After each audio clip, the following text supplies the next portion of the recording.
Muy buenos días a todos. Agradezco mucho la invitación del diputado Óscar Arturo Herrera Estrada a este evento tan importante de educación para la cuarta transformación del Partido del Trabajo. Mi nombre es Elías Sánchez y mi ponencia se titula La educación en la empresa del futuro. Antes que nada iniciaré con un poema que me gusta porque creo que tiene que ver mucho con la situación que está presentándose hoy en México. Voy con las riendas tensas y refrenando el vuelo, porque no es lo que importa llegar solo y pronto, sino con todos y a tiempo. Todos y a tiempo. La revolución tecnológica está volviendo obsoletas las estructuras empresariales, independientemente del éxito que hayan tenido hasta ahora. Los modelos de negocio han de ser reformulados para un nuevo entorno que exige mucha mayor participación del cliente, más agilidad e innovación continua. En la ponencia explicaré los conceptos que deben tomarse en cuenta para transformar a las pymes para la era digital y esto cómo repercute en el modelo educativo de México. Educación. Creo que sigue siendo válida la definición de la UNESCO de los 4 pilares, de que aprender a conocer lo útil y aplicable para nuestra vida profesional y personal, aprender a hacer, saber hacer, con ese conocimiento transformarlo en acción, saber vivir juntos y con los demás y aprender a ser. Todo esto va muy relacionado con un aspecto que la educación provoca y que tiene que ver, por lo menos en el término, con algo que ustedes están tratando hoy: la transformación. Yo he tomado estos mismos esquemas de los 4 pilares para decir que una transformación tiene al menos estas 4 dimensiones: que las personas o los grupos quieran transformarse, que sepan, que tengan los conocimientos teóricos para transformarse, que puedan transformar estos conocimientos en acciones y finalmente que tengan una visión de hacia dónde va su transformación. La educación entonces nos transforma, nos ayuda a transformarnos y la transformación viene desde dentro hacia afuera. Sin embargo, ¿cómo pedirle a los empresarios, sobre todo de las pequeñas y medianas empresas, que tengan una visión en un mundo que es volátil, donde hay cambios muy importantes, muy frecuentes, donde no está claro si va a ocurrir lo que yo pienso que va a ocurrir? Cada vez hay más variables, estamos en el mundo, hay muchos datos, es un mundo complejo, y realmente se presenta en ocasiones los claros y oscuros, las oportunidades, las amenazas. A veces uno se ciega hacia las amenazas o se va hacia las oportunidades. No es difícil, no es fácil tener una visión en un mundo que tiene estas características. ¿Por qué? Porque es demasiados datos, demasiada información. Nosotros como empresarios escuchamos que la cuarta revolución industrial, que las nuevas reformas tributarias, que el nuevo gobierno, que ¿a dónde acomodamos toda esa información? Nosotros en Reeducar consideramos que para ayudarnos debemos de utilizar un esquema que nos permita organizar toda esta información y así como aquí en esta analogía tener libros regados, no sabemos ni cómo utilizarlos. Si pensamos un modelo donde poder acomodar todos esos conocimientos símil de este librero, cuando yo tenga algo que llega nuevo, lo puedo colocar en un lugar, o si yo necesito cierta información, la puedo extraer. El empresario tiene que aprender a obtener información y transformarla en acción y en resultados. Es decir, debe utilizar modelos como herramientas para comprender la información, tomar mejores decisiones y utilizar mejor su tiempo. Nosotros en Reeducar hemos planteado este librero. No es perfecto, nosotros mismos estamos diciendo ahí, creo que le falta, no acabo de comprender todo esto que está ocurriendo, pero este es el librero que proponemos a nuestros colegas empresarios. Ahorita vamos a escribirlos de una forma muy breve, los elementos clave. Empezamos con el empresario tiene que tener una visión de futuro. Recordemos que el futuro no tiene que ver con decisiones allá adelante, tiene que ver con el futuro de las decisiones presentes. Y aquí tiene que tener la visión y además conocimientos de geopolítica, porque cada vez más estos factores geopolíticos están influenciando a las empresas. Al amor en educación debería llamarse el contexto. ¿Cuál es el contexto que tenemos actualmente en las micro, pequeñas y medianas empresas? Voy a empezar con una fuente de poder, Estados Unidos. En 1967, este autor, Galbraith, escribe un libro que se llama El Nuevo Estado Industrial. Esta persona fue asesor, fue catedrático de Harvard, asesor de el presidente John F. Kennedy, y escribe lo siguiente: hace 51 años, el reconocimiento de que la vida económica de una sociedad industrial está dominada en sus resortes fundamentales por un centenar de grandes empresas. La libre competencia realmente es una falacia y el consumidor es una persona de carne y hueso cuyas necesidades están siendo manipuladas por las grandes compañías. Hace 51 años, un hombre nacido en Estados Unidos. En un otro análisis en el 2006, esta investigadora de la UNAM llega a la siguiente conclusión de cómo está la educación superior en Estados Unidos, que es un referente para todo el mundo occidental. De hecho, muchas universidades en México han tratado de casi ser una calca de las universidades de Estados Unidos. Y solo presento la portada del ensayo, porque ahí nos dice todo. Tenemos muchas gentes que son jóvenes. Algunos están enlistando en la Armada, otros en la Marina, otros están en la cárcel y otros están tratando de subir por esta pendiente, y como ustedes verán, cada vez son menos los que llegan. ¿Y a dónde quieren ir? Acá, para tratar de enrolarse en las grandes compañías, las de los grandes sueldos, las de los grandes edificios, oficinas, y la mayoría se queda en este nivel. En Estados Unidos, esta es la visión de esta investigadora. Otro norteamericano, Stiglitz, él estuvo en el Banco Mundial, ganó el Premio Nobel de Economía en 2001, escribe este libro titulado El precio de la desigualdad. El 1%, hace 6 años, el 1% de la población disfruta el mejor nivel de vida. Y estas personas no han entendido que su destino está ligado a la forma de vida del otro 99%. Y que desafortunadamente la historia nos enseña que generalmente se dan cuenta ya cuando es demasiado tarde, ya ha explotado, ya ha ocurrido una ruptura muy fuerte del tejido social. Esto visualizan los americanos. ¿Qué podemos decir de México? Este autor, Gabriel Said, en este libro, de los libros al poder, critica mucho a los universitarios y dice que es una creencia de los universitarios que solo pueden llegar al poder las gentes que están preparadas, aunque muchos que han llegado, no todos, pero una gran mayoría, han hecho burradas, y burradas se entiende como acciones en contra de México.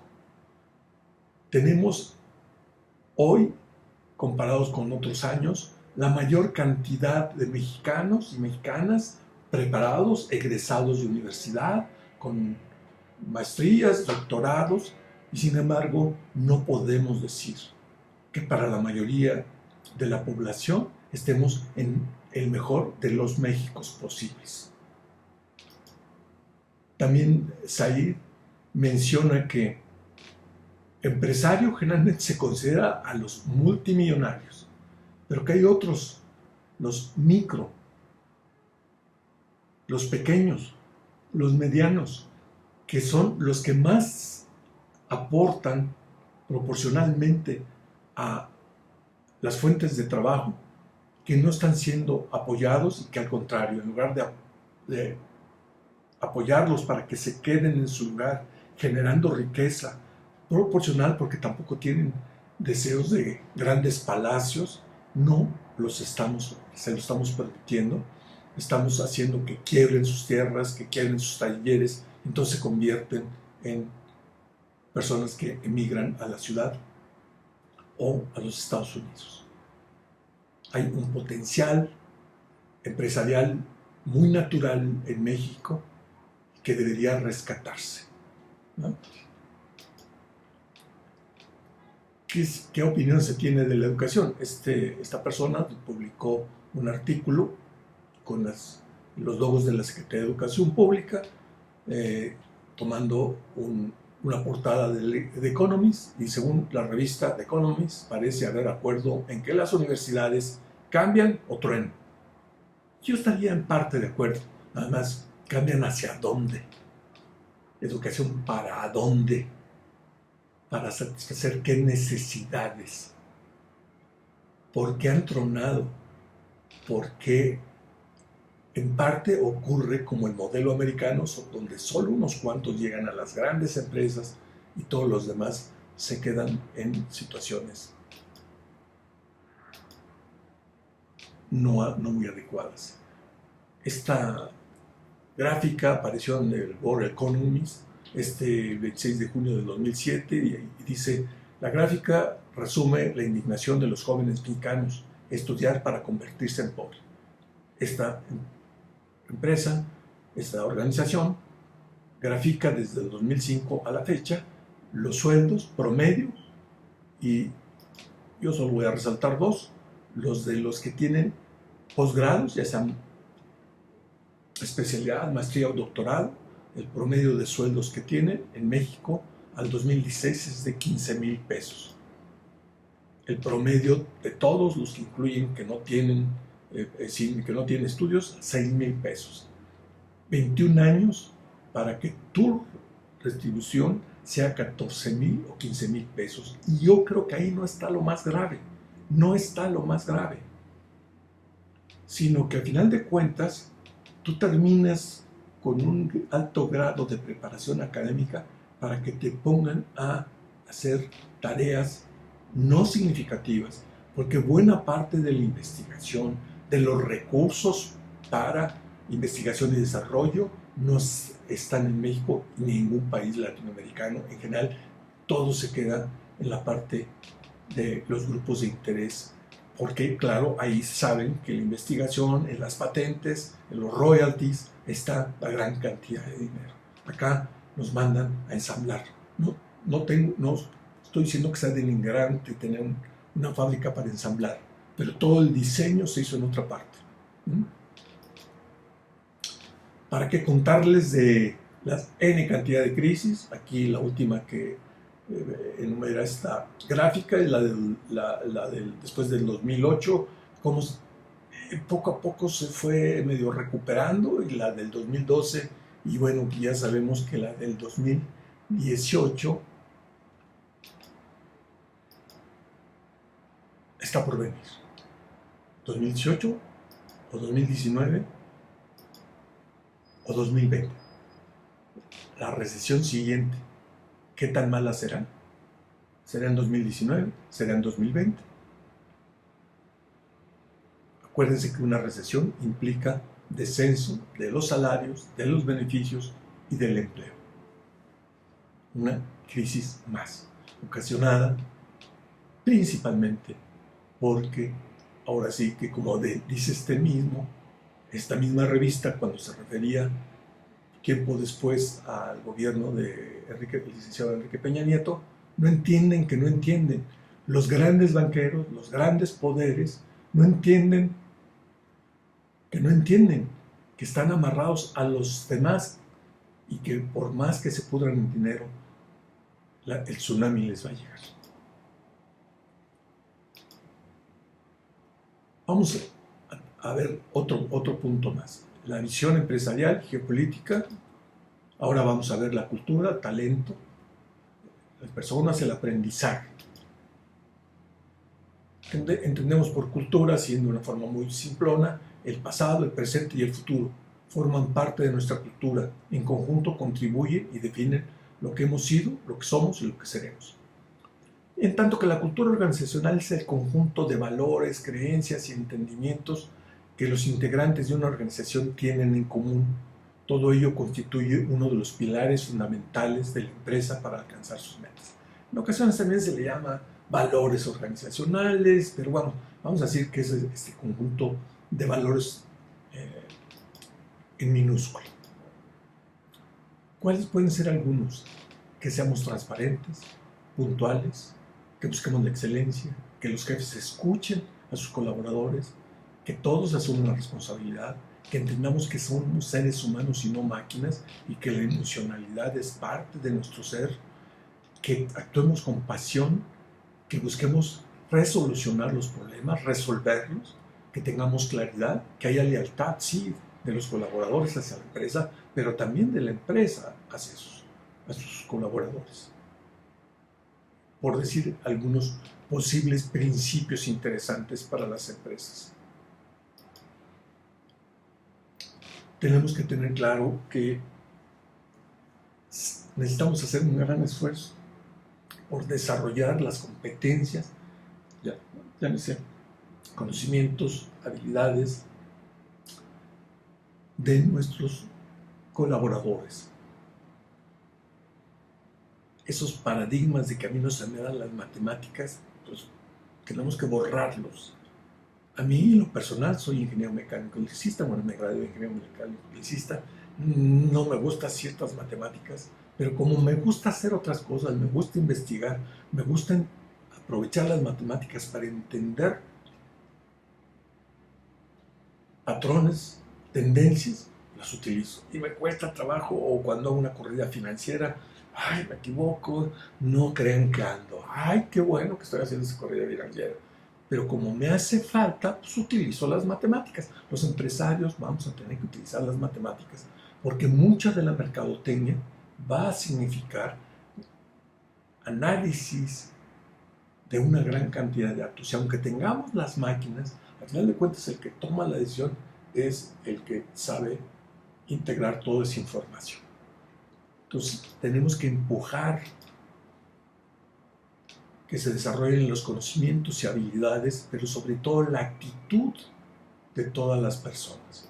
¿A qué me refiero con la actitud? Yo puedo tener una persona de 0 a 10 con grandes conocimientos sobre el tema, de 0 a 10 con unas grandes habilidades, y sin embargo, si su actitud es de no compromiso, pues su aportación personal será 17. En cambio, yo puedo tener una persona no con tantos conocimientos, traigo un 7, no con tantas habilidades, traigo un 6, pero con la capacidad de querer aprender, de comprometerse, de empujar, y entonces su aportación personal será mucho mayor.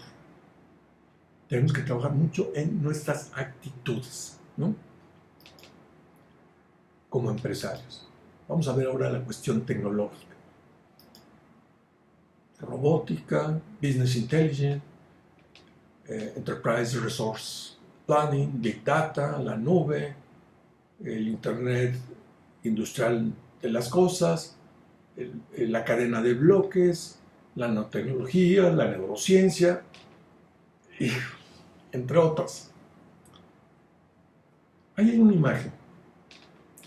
Esa imagen es de una persona con un instrumento. ¿Qué es? Un escalpelo, un bisturí. Perfecto. ¿El bisturí es un instrumento peligroso para las personas?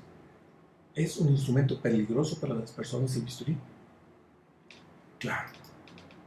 En las manos de una cirujana o cirujano ético y talentoso no es peligroso, salva vidas. En manos de otro puede matar. puede lesionar.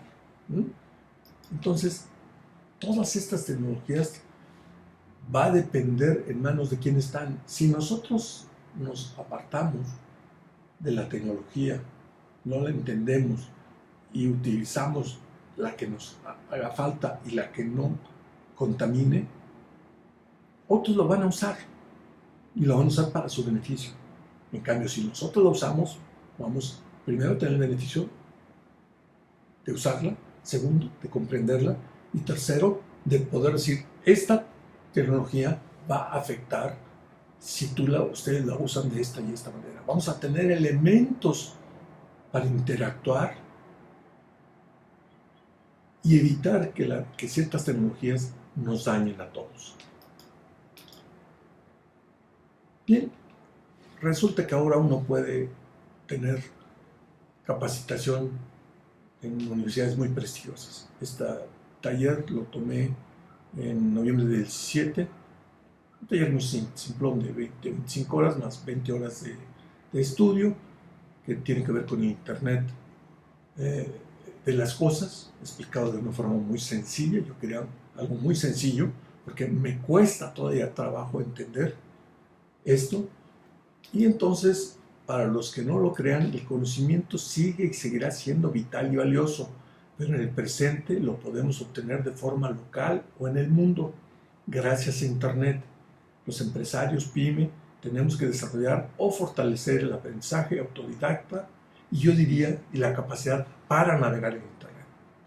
O sea, más que nunca se han abierto posibilidades para el que sabe buscar en la red y para el que sabe estudiar por su propia cuenta, de complementar los estudios, la capacitación con, obviamente yo no estoy diciendo que se abandone la de ir a un taller, a un curso, a una universidad, a una institución de capacitación. Pero el Internet tenemos que emprender los empresarios que ya está ahí, si sabemos utilizarlo, es un complemento muy importante para el desarrollo de nuestras competencias. Este otro taller, lo tomé en marzo de este año. Explica un poco más de fondo lo que es el Internet, pero ya con ejemplos concretos. Este es de la Universidad Politécnica de Madrid y nos explica todo este mundo de ciberseguridad, de la nube, del Big Data, de los robots, de los sensores, de los PLCs, de la impresión 3D. Y nos van dando ejemplos de ya aplicaciones concretas. Aplicaciones concretas, ¿sí? El 2017 tuve la oportunidad de estar en Las Vegas en el Customer Electronic Show, en una feria de cuestiones electrónicas para consumidores, y ahí los vi drones, vi robots, vi realidad aumentada, vi realidad virtual, lo sentí, pues, ¿no? Entonces, la tecnología es un hecho. Tenemos que aprender a ver, ahora sí, como decía mi abuelita, de la moda lo que te acomoda. ¿Sí? Bueno, de la tecnología que te acomoda en este momento para tu empresa. Otro aspecto importante es que nos bombardean con tantas cosas, que si los carros que se van a manejar solos, que si las impresoras 3D, etcétera, etcétera. Lo que hay que entender es que hay un ciclo en las tecnologías, que algunas van a llegar un momento en que nos las plantearon como la octava maravilla, empiezan a tener errores y esos mismos errores hacen que se vaya corrigiendo y adelante salen al mercado. Entonces tenemos que aprender, como cuando estemos en el mar, cuando viene la ola, pues cuando saber cuándo brincar para poder aprovechar la ola y llevarnos. Quiere decir que tenemos que convertirnos en buenos usuarios de la tecnología. La cuestión de la legislación y de la seguridad. Seguridad en las personas, en la información, en las instalaciones. Sí, ahora podemos estar en la nube, sí, ahora podemos estar en Internet, pero es como si a tu casa antes había una sola puerta y 5 ventanas, y ahora hay 20 puertas y 100 ventanas, que las tienes que cuidar para evitar recibir el beneficio, más aireado, más comunicado, mejor sol, pero con más probabilidad de volverte vulnerable a un hackeo, un, un virus, etcétera, etcétera. En cuanto a la legalidad, tenemos que empujar a los empresarios la cultura de la legalidad. Ya sabemos que hay leyes, que hay reglas formales, que hay reglas informales, pero nos conviene a nosotros como empresarios mantener y empujar el Estado de Derecho. Como dijera Montesquieu, tener cuidado con esto de las leyes, porque una cosa no es justa por el hecho de ser ley, debe ser ley porque es justa. Entonces, desde nuestras asociaciones de padres de familia, de empresarios, de comerciantes, debemos de estar analizándolos. Sí, tenemos que leer nuestra Constitución y tratar de entenderla. Y otras leyes más para que podamos opinar y defendernos, pero también aceptar las responsabilidades que tenemos. Finalmente, el modelo de negocio. El modelo de negocio, antes de describirlo, tenemos que quedar claro en algo. Vender no es tratar de sacarte tu dinero. Si tienes esa imagen, bueno, pues estás contraviniendo una parte ética de lo que es el mundo, o es la mejora del mundo. Tienes que entender como que vender es que estás sirviendo a alguien. Alguien tiene un problema, una necesidad, y tú tienes la solución. Se la acercas y en retribución él te da un pago. Pero tú primero serviste, hiciste un para qué, y necesitas recursos para hacer crecer más tu empresa, también para tus gastos personales. Perfecto. Bueno, así está el modelo actual, ¿verdad? Bien, los empresarios tienen que tener muy claro a quién ayuda. No pueden estar pensando que van a ocupar, que vendo bolsas para damas, se las voy a vender a todos. No, habrá señores que no les guste cierto tipo, hay otras mujeres jóvenes que si el sacrificio de la res sufrió, no te van a comprar. En fin, el mercado, por más que digas vendo agua, me la compran todos, vendo bolsas para mujer, me las van a comprar todos. No, tienes que identificar un nicho de mercado al que tú puedas servir. Tienes que poder contestar por qué él te tendría que comprar, cuál es, porque si no sabes tú, pues no lo vas a poder comunicar. ¿Por qué te va a comprar a ti y no a otra persona? Tienes que saber de dónde van a venir los ingresos y separar tu casa del negocio. ¿Cómo vas a atraer más clientes? Muchos de ellos ya utilizan estos aparatitos, y para algunos productos esta es la mejor manera de darte a conocer, pero tienes que saberlo usar, ¿sí? Cada vez estamos más digitalizados, los consumidores. ¿Por qué canal lo vas a distribuir? Hay gente que ya no tiene que tener una tienda porque hace libros electrónicos y los distribuye por este mismo medio, por el medio electrónico. Hay una combinación en que te lo piden por medio electrónico y tú se lo entregas físicamente. Pero no puedes dejar fuera los medios electrónicos para integrarlos a tu negocio. Debes saber qué tienes que hacer muy bien en tu empresa y cómo puedes auxiliarte de la tecnología para cada vez ser más eficiente y liberar tiempo para que tengas tiempo para pensar en otras cosas, como hacer crecer tu negocio. ¿Qué requieres como recurso clave? ¿Qué habilidades necesitas tener tú y tener tu personal? ¿Qué máquinas necesitas tener? ¿De qué forma puedes hacerlo más seguro?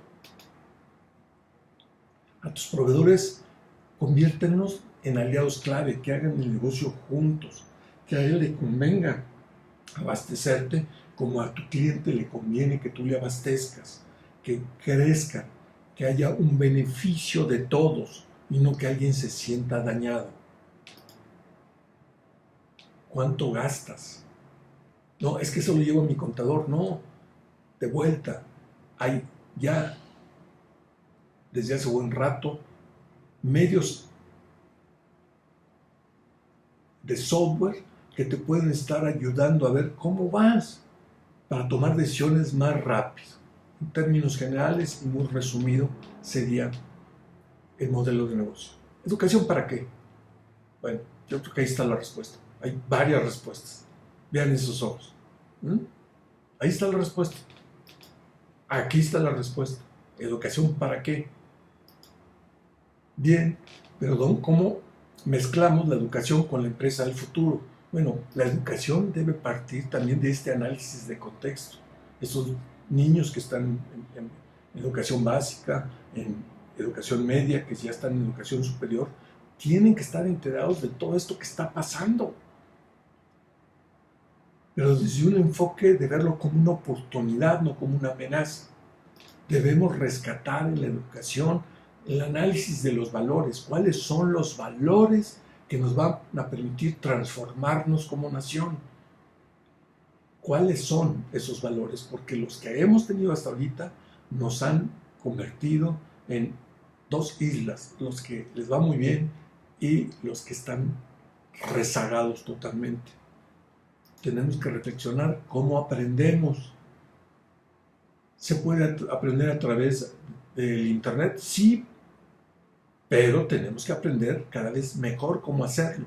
Tenemos que desplazar a los maestros. No, es una complementariedad. El docente más que nunca debe convertirse en mi guía, en entenderme. De nada me sirven los conocimientos duros para que yo vaya allá y me vuelva multimillonario y multiinfeliz, sino que tengo un maestro que me oriente, que me ayude a conocerme a mí mismo, que me ayude a manejar el bisturí para salvar vidas y no para matar, porque al final de cuentas terminé matándome yo mismo. Las políticas educativas y toda la estructura jurídico-legal de la educación tiene que revisarse. En ocasiones solo se cambia la Constitución y las leyes secundarias, pero cuando ya va llegando a los documentos más del día a día, ya se perdió la dosis de cambio. Tenemos que estar verificando si las políticas se están cumpliendo en el salón de clases, en cada aula, si se están cumpliendo en la planeación didáctica, si se están cumpliendo ahí. No basta creer que ya por haberlas enunciado.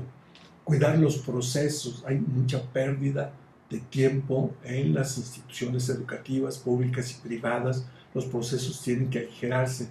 Lo que no es sustancial debe automatizarse para que se concentre todo ese talento en estar pensando en nuevas políticas, nuevas formas de educar, nuevas formas de expandir el conocimiento, y las estructuras organizacionales deben estar equilibradas. En ocasiones vemos en algunas secretarías de educación estatales y en la federal que hay más gente en oficinas centrales o en la burocracia que en los salones de clase. Nos están haciendo falta directores, subdirectores, maestros de inglés, maestros de física, y allá tenemos un montón de maestros haciendo labores burocráticas. Todo esto medir el impacto y evaluar no para castigar, sino para mejorar. La educación en la empresa del futuro deben estarse comunicando. El mundo empresarial no debe nunca más alejarse de la cercanía con las instituciones educativas, con los que generan la política educativa, porque son vasos comunicantes. La educación requiere un grupo de empresarios más conscientes, que son los que van de avanzada, porque al final de cuentas están viendo ya el mundo real de conseguir recursos, pero la educación nos puede dar mucha retroalimentación a los empresarios. Muchas gracias.